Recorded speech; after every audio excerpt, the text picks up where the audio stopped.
और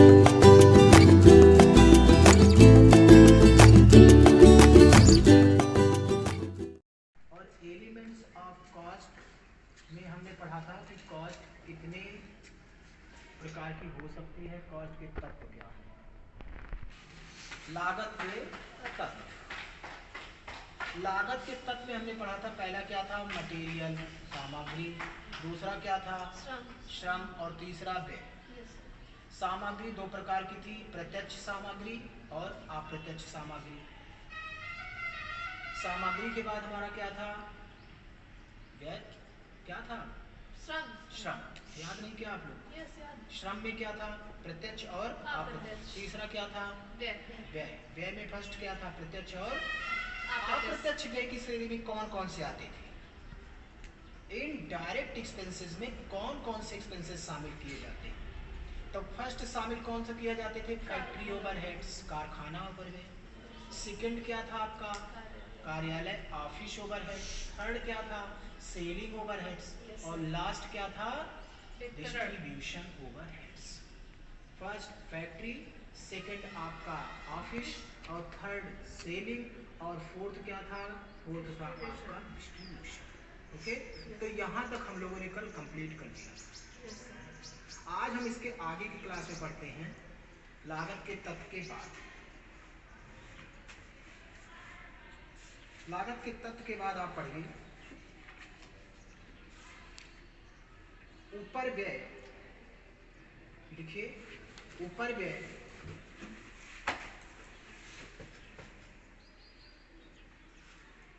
ऊपर व्यय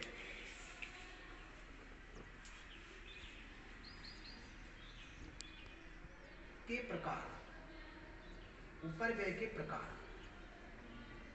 देखिए ऊपर व्यय को कई श्रेणियों में बांटा गया। ओवरहेड्स जो होता है कई श्रेणी में बांट दिया गया। उसमें फर्स्ट आप लिखेंगे स्थिर व्यय, सॉरी फर्स्ट आप लिखेंगे ए करके लिखना है, ए करके व्ययों की प्रकृति।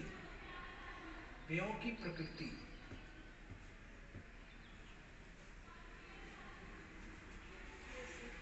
व्ययों की प्रकृति। प्रकृति के अनुसार जो व्यय होते हैं, नेचर के अनुसार जो एक्सपेंसेस होते हैं, नेचुरल कैसे वो अलग अलग बढ़ जाते हैं, नेचर के हिसाब से कैसे होते हैं। तो अगर हम नेचर के हिसाब से देखें तो व्यय क्या है, नेचर का मतलब जैसे वो नेचुरल है, जो प्रकृति ने उसको बना दिया है।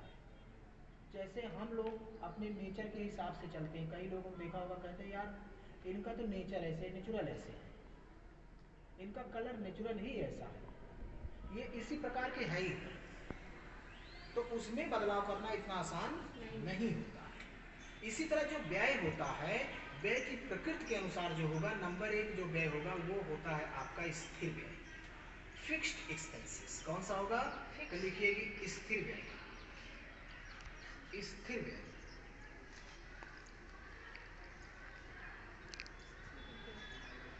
दूसरा लिखेंगे परिवर्तनशील व्यय, परिवर्तनशील व्यय, परिवर्तनशील व्यय।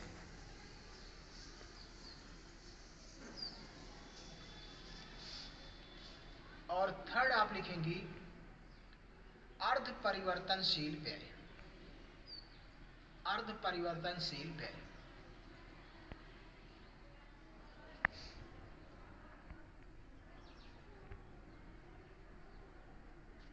अब आप लोग जानोगे सबसे पहले स्थिर व्यय क्या है, फिक्स्ड एक्सपेंसेस क्या है। देखिए जो कारखाना है, कोई संगठन है, कोई कंपनी है, उसमें जो व्यय होते हैं वो तीन प्रकार के मुख्य होते हैं नेचर के अनुसार से। नेचर के हिसाब से तीन व्यय होंगे, नंबर एक आपका फिक्स्ड, नंबर दो आपका वेरिएबल, और थर्ड आपका सेमी वेरिएबल। जैसे हम फर्स्ट बोलेंगे अस्थाई, दूसरा हम लोग क्या बोलेंगे परिवर्तनशील, और तीसरा क्या बोलेंगे, तीसरा बोलेंगे अर्ध परिवर्तनशील, सेमी वेरिएबल। परिवर्तनशील व्यय और अर्ध परिवर्तनशील व्यय, परिवर्तन का मतलब होता है जो व्यय यूनिट के प्रोडक्शन के हिसाब से, यूनिट का अगर प्रोडक्शन अधिक होगा तो व्यय अधिक लगेगा, यूनिट का प्रोडक्शन कम होगा तो व्यय कम लगेगा। कहने का मतलब किसी भी फैक्ट्री में अगर जो क्वांटिटी बनती है, जो मटेरियल का निर्माण हो रहा है, जितना अधिक बनाओगे उतना अधिक व्यय लगेगा।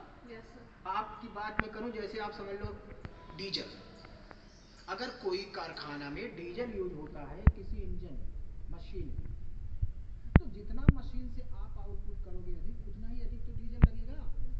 आप बताइए, जो डीजल का यूज होगा वो मशीन के ऑपरेट पे होगा ना, मशीन कितने घंटे चलती है, जितना घंटे मशीन ज़्यादा चलेगी उतने घंटे तो डीजल अधिक लगेगा। तो डीजल का जो एक्सपेंसेस है वो बताओ परिवर्तनशील है कि अस्थाई है? परिवर्तनशील है, अस्थाई नहीं है। क्योंकि अगर आप एक भी प्रोडक्शन नहीं करोगे तो एक भी डे नहीं लगेगा, डीजल का यूज होगा नहीं होगा ना। आप दूसरे पे आते हैं हम लोग, आप समझिए, जैसे electricity bill, lighting, electricity, light का खर्चा, बिजली व्यय। बिजली व्यय आपका परिवर्तनशील भी है और अपरिवर्तनशील भी है। बोलेंगे ये कैसे? हमने कहा, आपने देखा होगा लाइट का जो व्यय होता है, लाइट की जो एक्सपेंसेस होता है, इलेक्ट्रिसिटी जो चार्ज होता है, वो कुछ लेवल तक तो फिक्स रहेगा, कितना रुपए तो आपको देने देना हो। आप चाहे एक भी यूनिट ना यूज करिए, आप यूनिट यूज करो चाहे मत करो, लेकिन आपको जैसे 100 रुपीज़, 150 रुपीज़, आप कहेंगे हमने आज भी एक भी यूनिट नहीं यूज किया, पूरा महीने हमारा क्या था, कुछ भी नहीं चला है, हमने बिजली के व्यय को कुछ लगाया ही नहीं, कोई हमने काम ही नहीं किया, तब भी आपको देना पड़ेगा फिक्स, कि इतना रुपए तो फिक्स है, आपको चार्ज देना ही है। अगर उससे ज़्यादा आप चलाते हो, जैसे 100 रुपए फिक्स है कि आपको हर महीने देना है, लेकिन उससे अधिक अगर आप यूज करते हो तो यूनिट के हिसाब से रहेगा, पर यूनिट। अगर एक यूनिट यूज करते हो 2 रुपए, 2 यूनिट यूज करते हो 4 रुपए, 3 यूनिट यूज करते हो तो 6 रुपए। तो इस तरह से जितना यूनिट आप अधिक यूज करोगे उस हिसाब से अधिक हो जाएगा। देखा जाए तो ये कौन सा व्यय हो गया, ये अर्ध परिवर्तनशील हो गया, सेमी वैल्यू। कुछ लेवल तक तो क्या है, ये फिक्स है, लेकिन कुछ के बाद क्या है, ये आपका हो गया परिवर्तन, तो इसको क्या बोलेंगे, सेमी वैल्यू। अब अस्थाई की बात करते हैं। अस्थाई की बात देखो, अस्थाई क्या है? जैसे मान लीजिए एक फैक्ट्री है और उस फैक्ट्री को चलाने के लिए लाइसेंस लिया जाता है। क्या लिया जाता है? लाइसेंस। तो बोला गया जो लाइसेंस फीस रहेगी वो साल भर की लाइसेंस फीस आपकी है 2000। बात समझिएगा, पूरे ईयर की लाइसेंस फीस कितनी है? 2000। अब आपने एक साल के लिए लाइसेंस ले लिया, तो क्या एक साल में आप चाहे कम उत्पादन करो चाहे अधिक उत्पादन करो? एक साल में आप अधिक उत्पादन करो चाहे कम करो, तो क्या वो व्यय घटेगा बढ़ेगा? तो ये कौन सा व्यय हो गया? अस्थाई, स्थिर व्यय, स्थायी व्यय, फिक्स्ड एक्सपेंसेस। इसी तरह अगर हम देखें, इंश्योरेंस करवाया जाए, क्या करवाया जाए? इंश्योरेंस। तो इंश्योरेंस फिक्स है, इंश्योरेंस जो प्रीमियम दिया जाएगा वो फिक्स रहेगा, कितना साल भर का देना है, इतना आपका ईयरली इंश्योरेंस फिक्स है, तो स्थिर है। वो कौन सा व्यय है? तो हम कह सकते हैं स्थिर व्यय कौन होता है? स्थिर व्यय, स्थिर व्यय इस प्रकार के व्यय होते हैं जो यूनिट के घटने या बढ़ने से कोई असर जिस पे ना पड़ता हो। यूनिट का जो प्रोडक्शन है, जो माल बनाया जा रहा है, उसके कम या ज्यादा होने से कोई प्रभाव उस पर ना पड़ता हो, कौन सा व्यय है? स्थिर व्यय। तो स्थिर व्यय कौन से व्यय हुए? सारे ऐसे व्यय, all expenses which are not transferable या not depend on the production of the unit, जो यूनिट पे डिपेंड नहीं होते, वो कौन से व्यय हैं? स्थिर व्यय। और जो यूनिट पे डिपेंड होते हैं कि यूनिट अगर अधिक होगा तो व्यय अधिक लगेगा, यूनिट कम होगा तो व्यय कम लगेगा, तो वो कौन सा व्यय हो गए? परिवर्तनशील। तो आपने अस्थाई भी समझ लिया, परिवर्तनशील भी समझ लिया, और सेमी वेरिएबल हमने आपको बता ही दिया था। क्लियर है? तो ये 3 व्यय आपके मेन हो गए, क्योंकि ये 3 व्यय एग्जाम में पूछे जाते हैं कि स्थिर व्यय कौन है, परिवर्तनशील व्यय कौन है और अपरिवर्तनशील कौन है। क्या लिखाना पड़ेगा थोड़ा बहुत, कि समझ जाओगे ना? तो बुक में है, आप उसको, मैं इसको डायग्राम के थ्रू आपको बोर्ड पे बता दूंगा। ठीक है बेटा? ओके स्टूडेंट्स, चलिए बेटा नेक्स्ट टॉपिक पे आते हैं।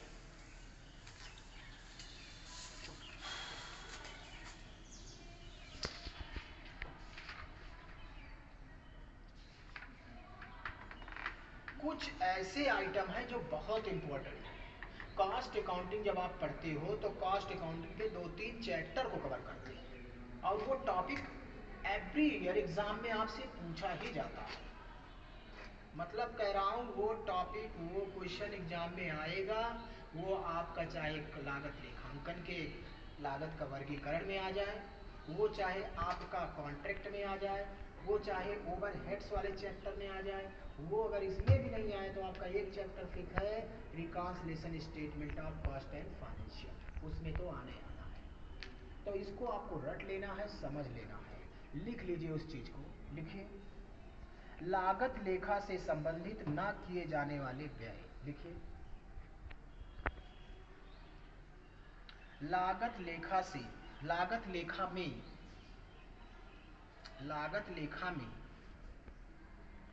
सम्मिलित ना किए जाने वाले व्यय, लागत लेखा में सम्मिलित ना किए जाने वाले,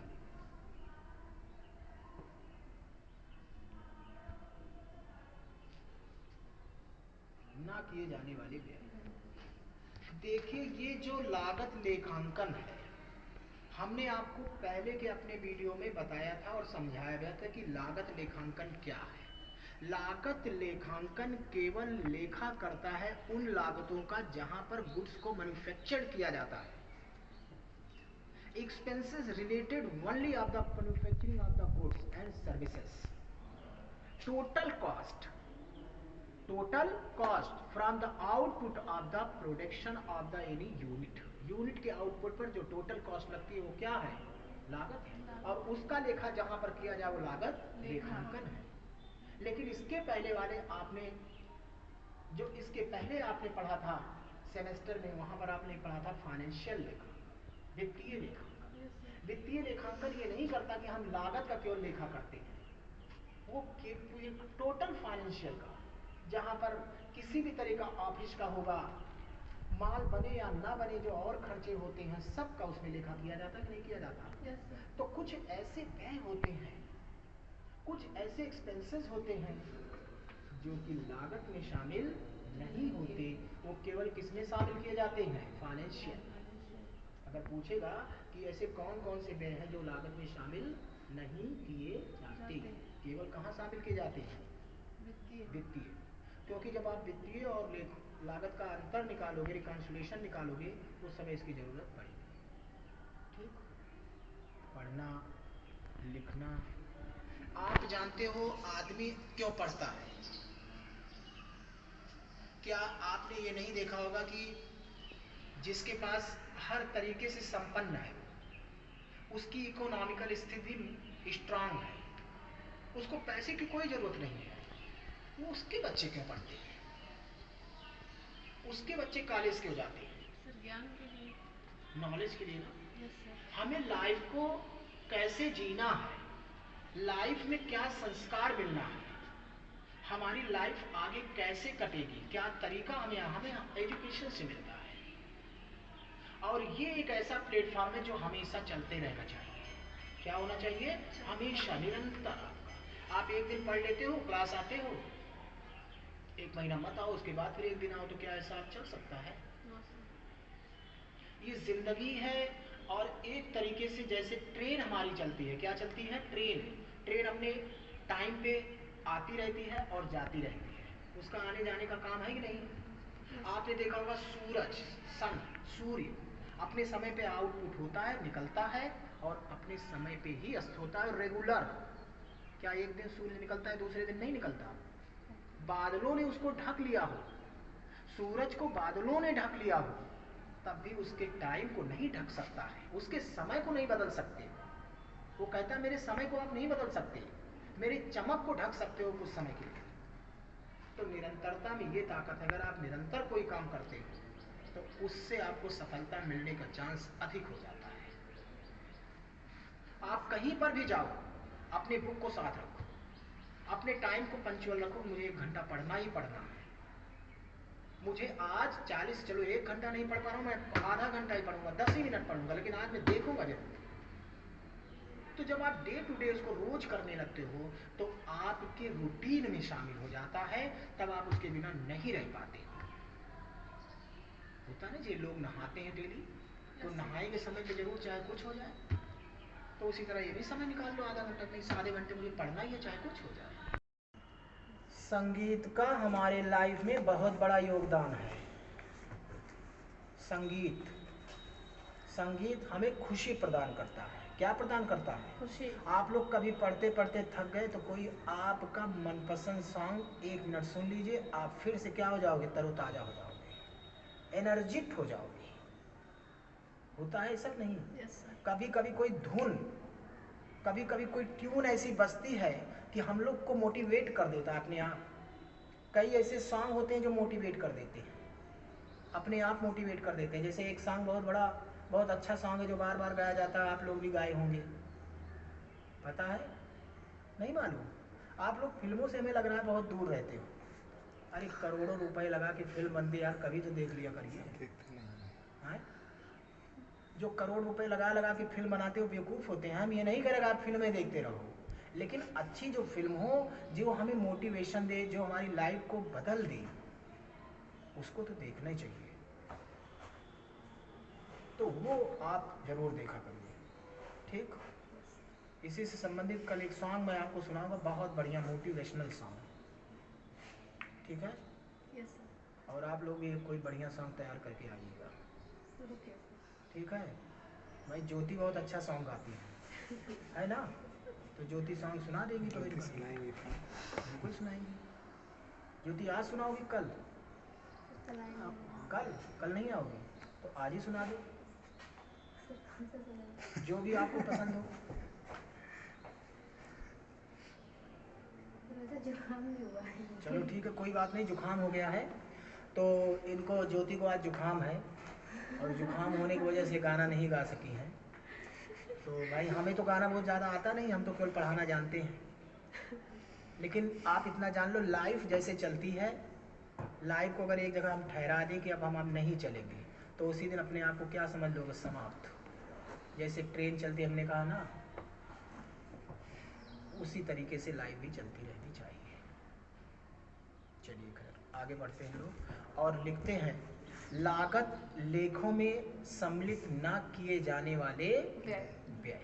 लिख लिया हेडिंग? yes, लागत लेखों में सम्मिलित न किए जाने वाले व्यय, वे खर्चे जो कॉस्ट अकाउंटिंग में शामिल नहीं करते।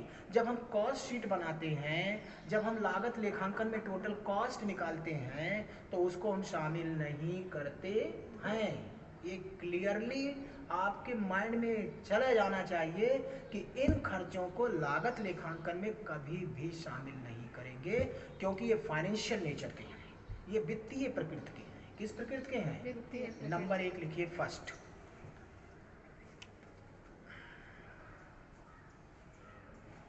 पूंजी पर ब्याज। पूंजी पर ब्याज,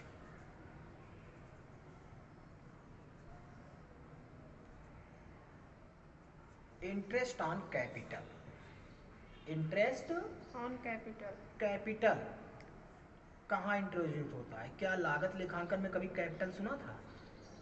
क्या लागत लेखांकन में कोई पार्टनर्स आता है? क्या कोई इंडिविजुअल आता है और उसमें कैपिटल अपनी इंट्रोड्यूस करता है तो जनरल एंट्री होती है? अभी तक तो नहीं सुना होगा। लागत लेखांकन में हमने जनरल एंट्री की तो बात नहीं की है। हमने तो केवल ये बात किया था, और ये भी नहीं बात किया कि ड्यूल एस्पेक्ट पे चलता है, यहाँ पे डबल एंट्री होती है, एक डेबिट होगा क्रेडिट है, ऐसा बात हमने किया? हमने कहा स्टेटमेंट है, टोटल कॉस्ट आपको दिखाना है। तो यहाँ लागत लेखांकन में कैपिटल की बात नहीं होती, तो कैपिटल पे इंटरेस्ट भी नहीं होगा। अगर पूंजी पर कोई ब्याज है तो लागत में शामिल नहीं होगा। आ गया समझ में? सेकंड आप लोग लिखिए, इनकम टैक्स, आयकर। आयकर, इनकम टैक्स।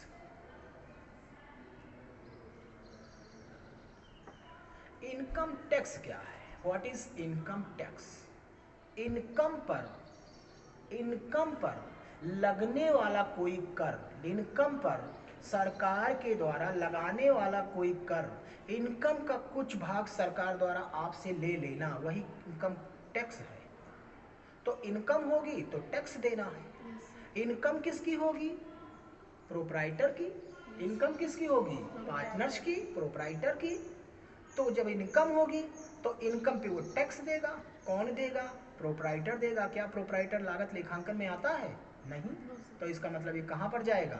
ये जाएगा फाइनेंशियल में, कॉस्ट में शामिल नहीं होगा। नेक्स्ट, विनियोग पर हानियां, लॉसेस ऑन इन्वेस्टमेंट। विनियोग पर हानियां,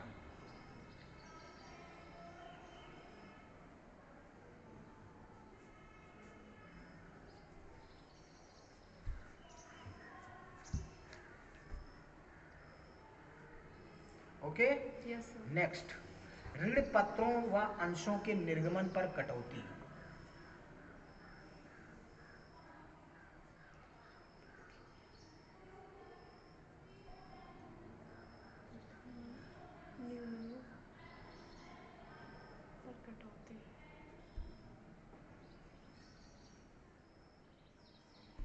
ओके। तो ऋण पत्रों व अंशों के निर्गमन पर कटौती। अब बोलोगे सर ऋण पत्र क्या है, डिबेंचर क्या है, अंश क्या है? तो ये मैंने आपको जो थर्ड ईयर के स्टूडेंट हैं उनको बता भी चुका हूँ, आप लोग हल्का से जान लो। देखो ऋण पत्र जो होता है, ऋण का नाम है, लिखा है ऋण पत्र। सर मतलब कि कंपनी ने किसी से ऋण लिया, कंपनी ने पब्लिक से क्या लिया? ऋण, और बदले में उनको क्या दिया? पत्र, मतलब ऋण पत्र। एक तरीके से प्रूफ ऑफ डेप्ट, डॉक्यूमेंट्स कोई ऐसा दिया। जैसे एक व्यक्ति ने किसी से ऋण लिया, आप गए बैंक से ऋण लिए, लोन लिए, तो आप बताओ जब लोन आप लोगे तो बैंक एक प्रूफ रखेगा कि हाँ आपने लोन लिया है नहीं लिया, और आपको इतना बना के देगा कि आपने इतना लोन लिया, अपने पास भी रखेगा। तो इसी तरह पब्लिक से जब कोई लोन लेता है, कंपनी पब्लिक से पैसा ली, किससे ली? पब्लिक से लिया। तो जब पब्लिक से वो पैसा लेगी तो पब्लिक को बदले में क्या देगी? कुछ प्रूफ देगी कि हमने लिया है। तो उसको बोलेंगे ऋण पत्र। और ऋण पत्र की कटौती, ऋण पत्र जब इशू किया जाता है, कंपनी इशू करती है, कभी कभी उसको कटौती पे इशू करती है, तो ये लागत से संबंधित नहीं होता, ये लागत से संबंधित नहीं होता। इसी तरह अगर अंश है, अंश से भी पैसा लेती है, अंश इशू करती है, बदले में पैसा लेती है पब्लिक से, तो भी कटौती पे इशू होता है। तो इस पे भी क्या होता है? ये भी एक तरीके से कॉस्ट में शामिल नहीं होता। एक तरीके से क्या कंफर्म है, कॉस्ट में शामिल होना ही नहीं। ओके बेटा, हमारे बेटा लोग समझ में आ रहा है? ओके। नेक्स्ट, वित्तीय व्यय। वित्तीय व्यय,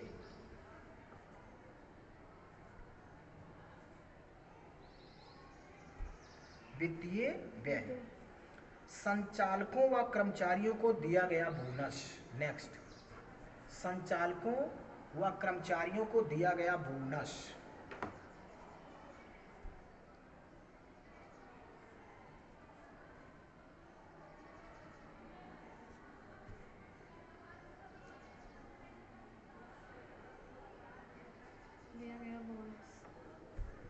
एक दिया गया बोनस। देखो कर्मचारी को बोनस दिया जाए, किसको बोनस दिया जाए? कर्मचारी को बोनस दिया जाए। संचालक जो होते हैं कंपनी में, उनको बोनस दिया जाए, इसमें शामिल नहीं होते।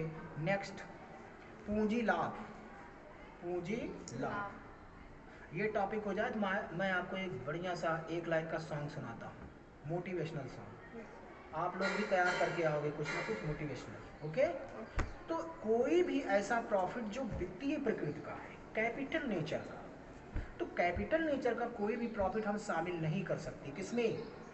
लागत में शामिल नहीं। वो कॉस्ट में शामिल हो तो वित्तीय प्रकृति का है ना, और उसको हम फाइनेंशियल में शामिल करेंगे।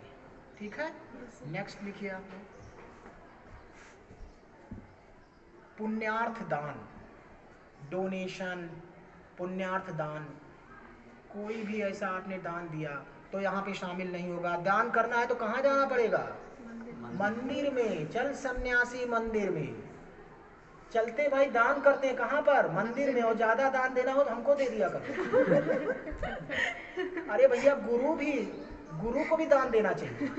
गुरु तो हमेशा गरीबी होता है, वो शिक्षा देता रहता है बेचारा, लेकिन दान देने के लिए लोग कहाँ चले जाएंगे? मंदिर में। और दान देना है तो लोग कहाँ चले जाएंगे? काशी विश्वनाथ चले जाएंगे, अयोध्या चले जाएंगे, उज्जैन चले जाएंगे, आगरा चले जाएंगे, ताजमहल में दान दे आएंगे। आजकल ताजमहल बहुत देखना चाहिए लोगों, विदेश से आते हैं देखने ताजमहल। ताजमहल कौन सा नाम है? ताजमहल किसने बनवाया था? अकबर ने नहीं बनवाया था ताजमहल, बेवकूफ। ताजमहल बनवाया था शाहजहां ने। किसने बनवाया था? किसकी याद में? मुमताज बेगम। मुमताज बेगम। मुमताज बेगम कौन थी? उनकी पत्नी थी, उनकी प्रेमिका थी। पत्नी की याद में कोई नहीं बनवाता, प्रेमिका की याद में बनवाते हैं।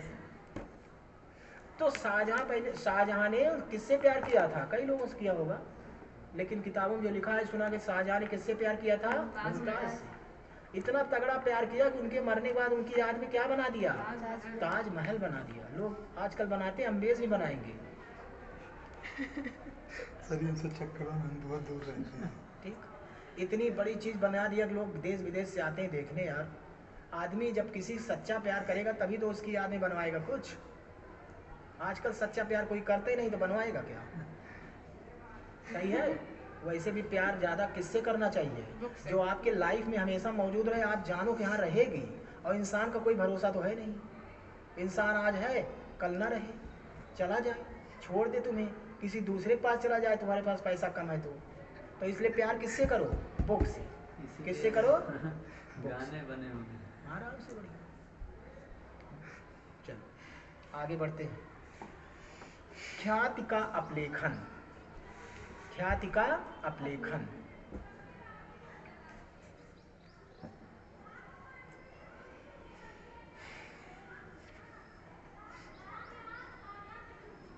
ख्याति क्या है? गुडविल। गुडविल क्या है ज्योति? गुडविल, गुडविल, गुड, गुड माने, अच्छा, बिल माने, बिल है। बिल माने कोई पत्र, कोई वसीयत, कोई डॉक्यूमेंट्स, कोई ऐसा वर्क जो आपने बहुत परफेक्ट किया। जब कोई कंपनी चलती है और उस पर लोग मेहनत करते हैं, मेहनत से मैं बात कर रहा हूँ, देखो मेहनत कौन कर सकता है? जो रोज रोज काम करे, डेली एक अपना नियम को पालन करे, जो कॉन्टिन्यूअस, जो अपने टाइम का पंक्चुअल होगा, उसकी गुडविल बनेगी। किसी भी डिपार्टमेंट पे आज जाओगे, अगर आपने इस कोई भी सक्सेस को उठा लो, जो सक्सेस हुआ है, जिसको लोग याद करते हैं, जिसको लोग फॉलो करते हैं, वो अपने टाइम का पंक्चुअल रहा होगा, अपने समय का पाबंद रहा होगा। जैसे ट्रेन है, बार बार ट्रेन चलती है ना, तो ट्रेन को लोग लाइक करते नहीं करते? अब भाई ट्रेन पे चलना है और ट्रेन पे आप स्टेशन पे खड़े हो टिकट लेके, और ट्रेन आने में देरी कर रही है। ट्रेन आने में क्या कर रही है? देरी कर रही है। तो आप लोग परेशान हो जाओगे, देखो इतनी टाइम हो गया अभी तक ट्रेन आई नहीं है, इतनी देर से हम परेशान है, ट्रेन आई नहीं है। तो ट्रेन हमें टाइम पे ज्यादातर रहती कि नहीं रहती? तो ट्रेन से हमें लाइफ को भी टाइम पे रखना चाहिए। ट्रेन पे एक गाना चला है ना, गाना तो एक ट्रेन पे गाना चला हुआ है, पता है तुम लोग को? नहीं मालूम? अरे ट्रेन पे पहले पुरानी फिल्मों में किशोर कुमार ने बहुत अच्छा गाना गाया था ट्रेन पे। नहीं पता? तो सुना नहीं तो वो सुन लेना तुम लोग जाना तो। सर आप सुनाइए। गाड़ी बुला रही है, सीटी बजा रही है, चलना ही जिंदगी है, चलती ही जा रही है, गाड़ी बुला रही है। ये है। तुम लोगों को गाने नहीं आते? बढ़िया था। यस सर, बहुत अच्छा था। तो ये तुम्हारी एक तरीके से ट्रेन क्या कर रही, तुम्हें इशारा कर रही कि जब मैं टाइम पे चल रहा हूँ तो आप भी क्या करो? टाइम से चलो, पंक्चुअल हो जाओ। तो गाना सुनने के बाद तो जोश आ जाना चाहिए। Yes sir. चलिए ठीक है, आगे बढ़ते। ब्याज लगान, ब्याज लगान तथा हस्तांतरण फीस, ट्रांसफर फीस जिसको बोलते हैं। ब्याज हुआ, लगान हुआ, कोई ट्रांसफर फीस हुआ, ये किस में आना है? ये आपका आना है कॉस्ट अकाउंट में नहीं आना, वित्तीय में लगना है। किस में लगना है? वित्तीय। नेक्स्ट, अप्राप्य ऋण, अप्राप्य, अप्राप्य जिसको बैड डेप्ट से बोलते हैं, कोई ऐसा डेप्ट जो पैसा ना मिले। अप्राप्य व्यय, अप्राप्य व्यय, अप्राप्य ऋण, व्यय नहीं, अप्राप्य ऋण और कटौती के लिए प्रावधान, प्रोविजन फॉर डिस्काउंट, और कटौती के लिए प्रावधान। आपने किसी को उधार माल बेचा, व्यवसाय ने किसी को क्या बेचा, goods sold to the person on credit, तो वो पर्सन क्या बोला जाएगा, डेटर। वो पर्सन डेटर है, देनदार है। आपने उधार किसी को माल बेचा तो कौन है, प्रवेश, डेटर है, देनदार है। अब उससे पूरा पैसा ना मिला, मान लो 1 लाख का बेचा और दिया 90,000, 10,000 डूब गया, तो वो क्या है, अप्राप्य ऋण है, अप्राप्य बैड डेट्स हो गया। अब कटौती के लिए कभी कभी प्रावधान कर दिया जाता है, तो ये आपका कॉस्ट में शामिल नहीं होता। नेक्स्ट, संचय में हस्तांतरण, ट्रांसफर टू रिजर्व, संचय में हस्तांतरण।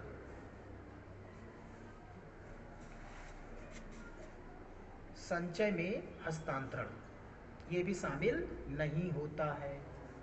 ट्रांसफर किया गया प्रॉफिट का कुछ पार्ट उठा के कहाँ ट्रांसफर किया गया, रिजर्व में, तो वो भी शामिल नहीं होगा। नेक्स्ट, बैंक जमा पर प्राप्त ब्याज, बैंक जमा पर प्राप्त ब्याज, interest receive on bank deposits, bank जमा पर प्राप्त ब्याज।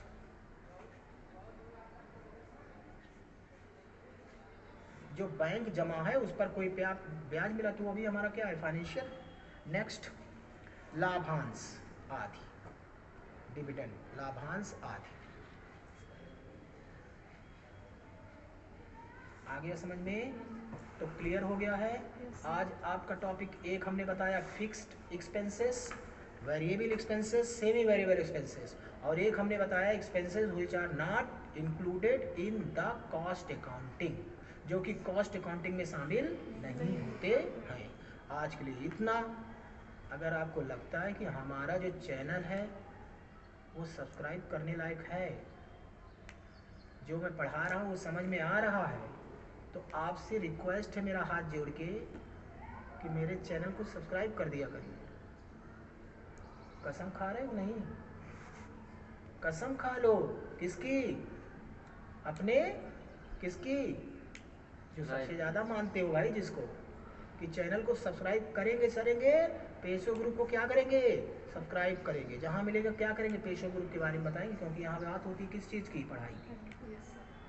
तो इसी बात पे सब्सक्राइब कर दोगे ना, कितने करोगे, बढ़ाते रहो भाई, हमारे सब्सक्राइब करते रहो। ओके।